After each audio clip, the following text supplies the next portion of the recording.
Salam sejahtera, saudara yang kekasih di dalam Yesus Kristus Tuhan. Kembali kita bertemu dengan topik masih sama, hidup baru, selalu baru. Saudaraku, sesudah hidup baru, pikiran baru, sekarang hidup baru, selalu baru. Artinya terus diperbaharui di dalam kehidupan kita. Terus berjaga-jaga supaya kita tidak terlena, menjadi mapan, lalu berubah. Bahkan akhirnya cenderung mundur kembali kepada kehidupan yang lama. Jemaat di Efesus pernah ditegur dan diperingati oleh Tuhan, di mana di dalam gairah yang hebat, mereka terus bertumbuh berkembang dalam pemahaman doktrin yang ketat. Tapi tanpa sadar kemudian mereka mulai menghakimi dan kehilangan cinta kasih. Sampai Tuhan berkata, bertobatlah, kembalilah kepada kasihmu yang mula-mula. Rupa-rupanya kasih itu mengalami pemudaran. Mengapa? Karena mereka tidak lagi mengukur dari kasih di dalam hubungan dengan seseorang, kecuali di dalam debat, doktrin yang penting, doktrin yang memang sehat. Tetapi ketika doktrin itu tidak seimbang dengan kasih, maka ia akan kehilangan. Karena itu semua menjadi lemah dan melemahkan. Karena itu mereka harus kembali. Oleh karena itulah, hidup baru harus selalu baru. Supaya tidak terjebak pada kemapanan sampai akhirnya kita mengalami kemunduran dan bukan kemajuan. Hidup baru yang selalu baru artinya pertama, saudara, adalah baru yang terus diperbaharui. Di dalam Kolose pasal 3, ayat 10 sampai 11, firman Tuhan bilang seperti ini. Dan telah mengenakan manusia baru yang terus-menerus diperbaharui untuk memperoleh pengetahuan yang benar menurut gambar halik. Dalam hal ini tiada lagi orang Yunani atau orang Yahudi, orang bersunat atau orang tak bersunat, orang barbar atau orang skit, budak atau orang merdeka. Tetapi Kristus adalah semua dan di dalam segala sesuatu. Dan telah mengenakan manusia baru yang terus-menerus diperbaharui untuk memperoleh pengetahuan yang benar menurut gambar haliknya. Jadi baru yang terus diperbarui oleh Roh Kudus. Saudara-saudara, sesudah era reformasi dan dibangunnya satu teologi reform yang sangat ketat oleh para bapak-bapak gereja di dalam perjuangan reformasi itu sebagai satu koreksi kepada kesalahan para pemimpin gereja pada waktu itu, ini menjadi sangat penting. Maka teologi reform berdiri ketat di dalam trisola pada waktu itu. Sola gratia, sola fide, dan sola scriptura. Hanya anugerah, hanya iman, dan hanya firman Tuhan atau hanya Alkitab. Itulah tiga inti. Sehingga melawan perjuangan di mana usaha manusia dikatakan dapat menyelamatkan. Atau melawan juga di mana dikatakan ada otoritas di luar Alkitab. Pemikiran-pemikiran pemimpin gereja yang salah itulah yang dikoreksi secara ketat oleh para bapak-bapak gereja pada waktu itu. Para tokoh reformator, reform, teologi. Nah disitulah dibangunnya. Luther, Calvin, Zwingli, ya, ada Melanchthon juga. Dan beberapa tokoh-tokoh kemudian berkembang secara luar biasa. Nah di dalam semangat reformasi, Ecclesia Reformata, Reformanda itu ya. Gereja yang dipanggil keluar itu adalah gereja yang terus mengalami pembaruan. Yang tidak pernah berhenti. Sehingga terus. Karena baru di sini tidak boleh stuck. Baru hanya bisa baru kalau dia mengalami terus proses pembersihan yang tidak pernah berhenti. Itu mirip kalau kita bilang karang di laut begitu ya. Maka karang itu sangat putih karena tiap hari dihantam oleh ombak. Tiap. Tidak ada sekejap pun debu bisa tinggal di sana karena langsung terhantam oleh ombak. Tidak ada lumut yang mampu bertahan di sana karena dihantam oleh ombak. Kenapa? Karang itu begitu putih dan bersih karena tiap hari dihantam oleh ombak. Tiap hari dibersihkan. Karena itu baru yang terus diperbaharui adalah merupakan sesuatu pergaulan yang akrab dengan Tuhan. Di mana Roh Kudus terus menuntun, membimbing orang-orang percaya. Sehingga hidup baru diisi dengan satu semangat yang sangat luar biasa. Satu semangat untuk menekuni kebenaran firman yang hidup. Maka firman itulah seperti air membersihkan karang. Firman itu membersihkan hidup anak manusia. Sehingga firman dikatakan seperti cermin yang membawa kita kepada kesadaran. Betapa buruk dan jeleknya rupa kita. Harus dimandikan dan didandani. Supaya pantas, saudara-saudaraku. Maka di sanalah kita ada. Di sanalah kita diproses untuk terus-menerus baru. Di sanalah kita diproses untuk mengalami satu pembaharuan yang sejati.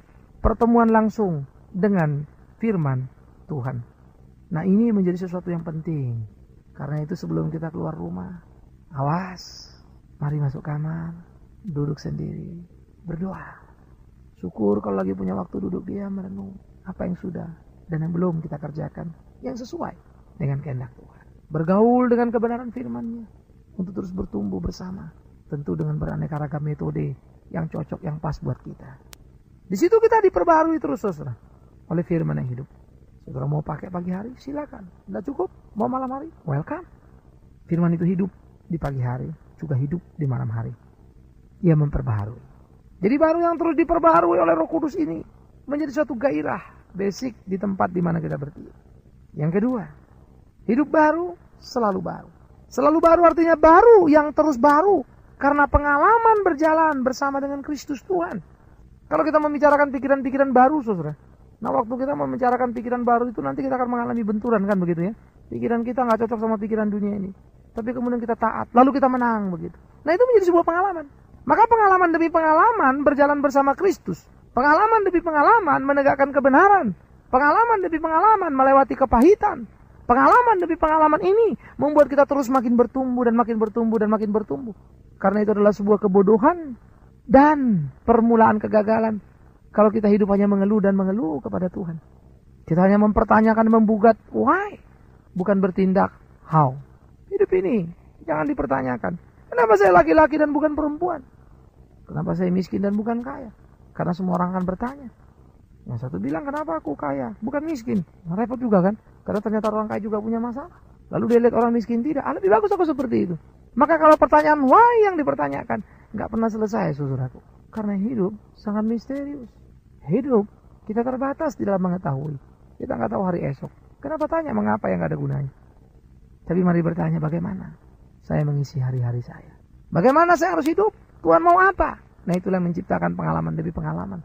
Itulah hidup yang bertanggung jawab dan bisa dipertanggungjawabkan kepada Tuhan. Baru yang terus baru. Karena pengalaman berjalan bersama dengan Kristus. Yang memberikan satu pengalaman demi pengalaman. Karena kita selalu mau bertindak bagaimana. Dan bukan mengeluh mengapa. Karena hidup selalu punya waktu. Seperti kata pengkhotbah. Dan waktu selalu indah. Karena Tuhan ada di sana. Tetapi waktu menjadi tidak indah ketika Tuhan tidak bersama dengan kita. Semua akan menjadi sia-sia. Tetapi ketika bersama dengan Tuhan, maka pengalaman menjadi sebuah keindahan. Bersama dengan Tuhan, pengalaman satu ditambah dengan pengalaman yang lain. Bersama dengan Tuhan membuat kita tangguh. Akhirnya kita belajar dari pengalaman demi pengalaman. Tuhan memang ada dan menyertai kita. Tetapi awas, ini bukan pengalaman yang harus kita mutlakkan. Maka pengalaman adalah kebenaran. Karena tiap orang mempunyai pengalaman yang berbeda-beda di dalam kekayaan anugerah Tuhan. Tuhan memberikan setiap orang pengalaman yang lain-lain dalam pertumbuhan iman percayanya. Karena itu kita tidak boleh memutlakkan pengalaman kita sebagai ukuran standar kebenaran. Beda. Pengalaman bersama dengan Tuhan itu menumbuhkan iman. Tapi pengalaman bersama dengan Tuhan bukan kebenaran. Itu hanya percikan dan bagian daripada kebenaran yang diekspresikan dengan sangat kaya oleh Tuhan. Karena tiap orang berbeda-beda. Jadi jangan berdebat pengalaman. Jangan bawa pengalaman menjadi pengajaran. Seperti banyak dikerjakan oleh orang sekarang-sekarang ini. Kita harus melakukan penggalian akan kebenaran firman Tuhan. Menemukan apa pesan Tuhan. Itu namanya eksegese. Bukan esegese. Sekedar pengalaman kita. Lalu kita cari ayat pendukungnya. Lalu kita pakai itu. Itu bisa jadi salah. Esegese penting. Untuk menjadi satu aplikasi dari hasil eksegese. Tapi esegese tanpa eksegese. Itu gak boleh. Tapi justru itu yang paling banyak kita kerjakan. Karena gampang toh. Kita mau bicara pengalaman kita. Lalu cari ayat pendukungnya. Maka Alkitab diperkosa. Kalau gitu. Itu gak selalu baru. Itu malah bisa gawat nanti. Itu bisa ngawur, bisa ngaco, gak karu-karuan. Karena itu Anda jangan memilih-milih khotbah. Wah, ini menyenangkan nih. Wah, ini pendeta gak nyinggung-nyinggung nih. Gak bicara-bicara dosa. Nah, ini gue demen deh ini begitu ya. Bahaya itu saudara. Orang kalau dengar firman Tuhan ketampar kiri kanan. Nah, itu memang kesejatian firman kok. Memang kita berdosa kok. Tapi kalau orang dengar firman Tuhan lalu gak pernah merasa tertampar, tertegur. Ya malah aneh. Ya. Pasti yang didengar itu dagelan ya. Yang pakai nama Alkitab. Tetapi juga bukan berarti Alkitab itu tidak bisa menghibur dan cuma menampar terus-terus. Juga enggak. Karena dalam teguran ada kekuatan. Ada penghiburan. Ya. Maka kalau kita bergaul dengan firman Tuhan, waduh, rasanya itu begitu indah. Luar biasa. Suasana hati yang penuh dengan kesukaan yang tidak terlukiskan. Baru, yang terus baru. Itulah pengalaman bersama dengan Tuhan.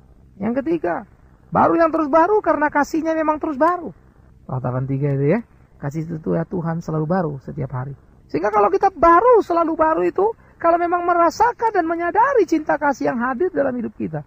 Gimana sih kita bisa bilang hidup ini pahit, hidup ini sedih, lalu kita mengeluh begitu ya. Wah gak enak, begini, begitu. Oh saudaraku yang kekasih, maaf kalau saya harus mengatakan, Anda sedang menghina kasih Tuhan. Masa iya sih kasih Tuhan tidak bisa mengatasi persoalanmu? Masa iya sih kasih Tuhan tidak bisa mampu menghiburkan kedukaan hatimu? Kalau sampai saudara masa tidak terhibur, satu kata yang ingin saya katakan. Anda kurang menyadari dan kurang mampu menikmatinya. Karena itu perbaiki diri, jangan salahkan Tuhan.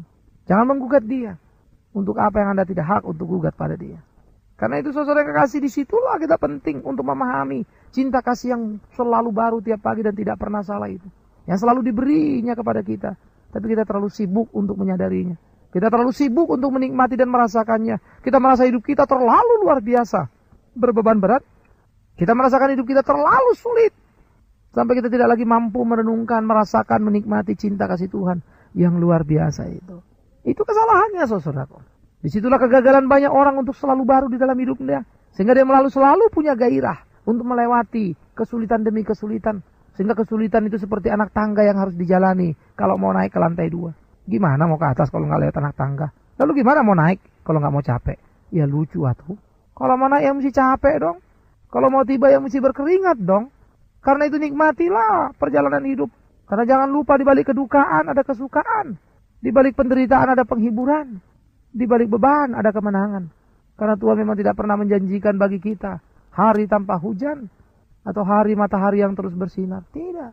Pasang surut akan terjadi. Panas, hujan. Akan mewarnai hari-hari kehidupan anak manusia. Suka duka datang silih berganti. Tetapi di seluruh suasana hidup itu, kasih yang bisa dirasakan dan direnungkan memberikan kekuatan dan kegairahan. Sehingga dia mengubah tangisan ratapan menjadi sebuah pujian. Selalu baru. Oleh karena itu selalu baru. Ini menuntut kepekaan dari hidup kita masing-masing. Dan kepekaan itu ada. Karena pengalaman-pengalaman bersama dengan Tuhan. Kaya di dalam pengalaman-pengalaman itu. Dan pengalaman-pengalaman itu dapat dimengerti. Karena kita bergaul dengan firman-Nya. Yang terus memperbaharui kita. Yang memberikan kita pengertian dan bijaksana. Maka 3 circle atau 3 lingkaran atau 3 hubungan tadi harus menjadi satu putaran yang kuat di dalam hidup kita. Aku selalu baru karena dapat firman yang baru. Firman memperbaharuiku. Pengalamanku akhirnya membuktikan bahwa memang firman itu hidup dan kuaminkan di dalam hidupku. Kebenaran itu akhirnya teraktualisasi dan aku bersyukur karenanya. Karena itulah akhirnya aku sadari dan harus kukatakan, kasih Allah memang selalu baru tiap hari dalam hidupku. Karena kasih itulah aku kuat menanggung segala perkara di dalam perjalanan hidup anak manusia yang serba susah ini. Bukankah itu sebuah putaran yang sangat indah, saudara? Karena itu bertarunglah di situ. Supaya saudara selalu baru di dalam hidup yang indah yang memang Tuhan berikan bagi kita. Tapi keindahan itu jangan lupa. Karena taman yang penuh dengan keindahan, kenikmatan, dipagari oleh duri-duri kedukaan, kepahitan. Nah, warna-warni itu Anda tidak bisa hindari. Karena itu, jalanilah. Jangan lupa ketika Anda terluka, Tuhan akan membalutnya. Bukankah manis, saudara? Karena itu, jangan cengeng dan terbenam dalam kedukaanmu. Bangun dan hadapilah. Karena Tuhan selalu baru di dalam kasih-Nya bagi kita. Selalu baru berarti menuntut satu hal yang terus bertumbuh. Bukan berhenti. Selalu baru, terus bertumbuh. Bukan stuck. Jadi jangan ada kepuasan. Orang sekolah ada lulusnya begitu ya. Sarjana teologi itu lulus kalau sudah bikin skripsi ya selesai. Tetapi jangan lupa, sekolah yang sejati bersama dengan Tuhan di dalam mengenal Tuhan tidak pernah berhenti. Itu terus menerus terjadi, saudara. Terus menerus mesti digali dan dinikmati. Karena tidak pernah stop pada bilangan yang kita mau. Dia tidak pernah stop dalam tempat yang kita sendaki. Tetapi dia terus menerus bertumbuh. Terus menembus. Memberikan satu perubahan dan kegairahan. Selalu baru. Hidup baru selalu baru berarti juga terus menuju kepada kesempurnaan sesuai dengan tuntutan Allah. Bukankah Tuhan berkata kepada kita, hendaklah engkau sempurna sama seperti Bapakku sempurna adanya. Seperti Allah sempurna adanya. Oh, saudara yang kekasih, kita dituntut sempurna seperti Allah sempurna. Nah, karena itu apa? Karena itu kita kan mengalami satu proses kan. Betul loh. Maka kita tidak bisa berhenti. Kita sudah sempurna di dalam keselamatan, tapi belum sempurna di dalam keutuhan kehidupan semuanya. Karena itu kita selalu berusaha melakukan apa yang menjadi kehendaknya. Terus berjalan setapak demi setapak, selangkah demi selangkah untuk mengaktualisasikan kasih-Nya. Kadang kita jatuh lalu bangun lagi. Kadang kita kesulitan lalu keluar dan menang lagi. Terus lagi melangkah dan tidak berhenti. Sampai akhirnya kita berkata, Tuhan terima kasih. Karena aku sekarang mendapatkan kekuatan yang cukup di dalam hidupku. Akhirnya ketika Tuhan menjemput kita di dalam kematian, kita berpindah memasuki kesempurnaan. Alangkah indahnya. Selalu baru. Itu akan memberi kita kekuatan untuk berjalan di tengah-tengah kesulitan zaman ini, saudaraku. Selalu baru berarti terus berbuah. Yaitu buah roh. Itu selalu nyata di dalam ukuran yang aktual. Saya suka mengatakan banyak orang salah kaprah. Mengejar karunia roh. Mereka punya karunia roh, tapi gak punya buah roh. Tuhan bilang kita hidup dalam iman, kasih, dan pengharapan. Yang paling besar adalah kasih, buah roh. Tapi itu gak dikejar orang. Padahal kalau orang mengejar buah roh, punya buah roh, karunia adalah bonus tambahan karena kesetiaan yang Tuhan bisa berikan, Tuhan bisa ambil kapan dia mau, kapan dia suka. Yang harus prioritas nomor 1 gak mau dikerjakan. Yang second prioritas justru dijadikan prioritas. Gimana Kristen ini gak kacau, saudara? Sembuh sana, sembuh sini, tapi kelewatan, menghakimi, menghujat orang. Orang gak sembuh dibilang gak beriman. Bikin sana, bikin sini, tapi jauh dari hidup penuh kepedulian. Karena akhirnya mereka menjadi eksklusif, tanpa peduli pada orang lain. Itu bahaya. Kita percaya ada karunia, yes, 100% itu. Orang bisa menyembuhkan, yes. Anda-anda yang mendengar ini, jangan menghina diri sebagai orang-orang biasa. Kalau ada orang minta didoakan, doakan mereka. Jikalau Tuhan bermurah hati dan Tuhan berkata sembuh, maka sembuhlah. Tetapi yang penting dari semuanya, kalau nggak sembuh gimana? Yang penting dari semuanya, kalau orang nggak kaya gimana? Yang penting dari semuanya, kalau orang hidup bermasalah terus gimana? Buah roh. Itu harus nyata. Sehingga apa yang dibaca di dalam Galatia itu terwujud. Dan itu akan membuat kita selalu baru, saudaraku. Selalu baru. Karena buah, dan terus berbuah. Buah, dan terus berbuah. Karena itu teruslah bertumbuh untuk menuju kesempurnaan. Semakin mendekati kesempurnaan, semakin lebat buah. Karena semakin nyata dan tampak bagi banyak orang. Semakin luar biasa. Karena memberi pengharapan dan kehidupan. Nah, karena itu selalu baru. Akan menjadi dambaan dan kerinduan setiap orang percaya. Selalu baru. Dituntut untuk nyata dalam kehidupan kita. Hanya dengan demikianlah kita selalu pula mampu memenangkan jiwa. Hanya dengan demikian pula kita selalu mampu bersaksi tentang kebenaran. Hanya dengan demikian kita selalu mampu melawan arus dunia yang salah ini. Untuk menegakkan kebenaran Tuhan yang sejati. Karena itulah selalu baru. Maka kita akan mampu berkata, Tuhan ada bersama dengan aku. Menuntun membimbing aku. Menyertai aku di dalam setiap langkah-langkahku. Atau saudara akan terbenam oleh zaman. Sehingga saudara tidak lagi mempunyai kekuatan. Saudara terbenam oleh zaman. Sehingga hari ini saudara menang. Besok kalah. Karena apa? Karena tidak selalu baru. Minggu ini menang, minggu depan kalah. Kenapa? Karena tidak selalu baru. Selalu baru. Karena kita selalu bertemu dengan dia. Selalu baru. Karena dia selalu bersama dengan kita. Atau memang dia kadang-kadang menyertai kita. Karena kadang-kadang kita mau. Kadang-kadang kita tidak mau. Kalau itu persoalannya, maaf. Jangan salahkan Tuhan. Kitalah yang perlu belajar. Saudara, mari belajar sama-sama. Untuk selalu baru. Dengan selalu bersama Tuhan. Bertumbuh bersama dia. Menuju ke kesempurnaan. Dan selalu berbuah. Untuk puji hormat namanya. Kiranya Tuhan menolong kita. Tuhan memberkati dan memampukan kita. Amin. Kita telah mendengarkan firman Tuhan yang disampaikan oleh Pendeta Bigman Sirait. Bagi Anda yang merasa diberkati dan ingin menjadi mitra PAMA dalam melayani melalui doa, daya, dan dana, silakan menghubungi kami melalui telepon 392 4229 3924229 atau melalui SMS di 0811 991087 0811 991087 atau juga bisa mengikuti website kami di www.tiapama.com www.tiapama.com. Sampai bertemu kembali di waktu dan gelombang yang sama. Tuhan memberkati.